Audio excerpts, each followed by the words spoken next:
Rights groups are expressing outrage over the execution of a Sri Lankan domestic worker in Saudi Arabia on Wednesday. Rizana Nafeek went to Saudi Arabia in 2005, and within weeks she was working as a housemaid for a Saudi family.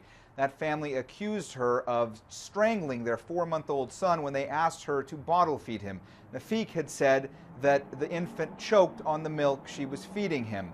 Nafeek was put on trial and sentenced to death and spent the last 7 years in prison. The Sri Lankan government, as well as rights groups, pled for leniency in the case, and the case engendered a lot of outrage in Sri Lanka. Still, it did not make any difference. The Sri Lankan government and rights groups had said that Nafeek, although it was listed in her passport that she was 23 when she entered Saudi Arabia, that she was really 17, and that her birth certificate proved that, and that because she was 17 at the time of the infant's death, that would make it against international law for her to be sentenced to death at that age. Also, rights groups in the Sri Lankan government said that Nafeek had not been given access to an attorney during her pretrial interrogation and that she had been forced to sign a confession. Said Amnesty International about the sentence being carried out on Wednesday. Despite a chorus of pleas for Saudi Arabian authorities to step in and reconsider Rizana Nafeek's death sentence, they went ahead and executed her anyway, proving once more how woefully out of step they are with their international obligations regarding the use of the death penalty.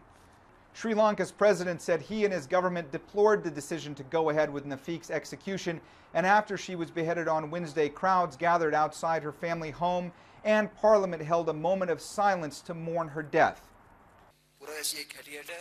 Rizana Nafeek, who went to work in Saudi Arabia, has been executed in Saudi Arabia around noon today. I believe we in Parliament and all Sri Lankans and all those Sri Lankans working abroad are saddened by this and condemn this. Rights groups warned that this type of case seemed to be far from a solitary occurrence in Saudi Arabia. Amnesty International said that in 2012 it recorded 79 occurrences of executions in Saudi Arabia, and that at least 27 of those executed were foreigners. Mohammed Jamjoom, CNN, Beirut.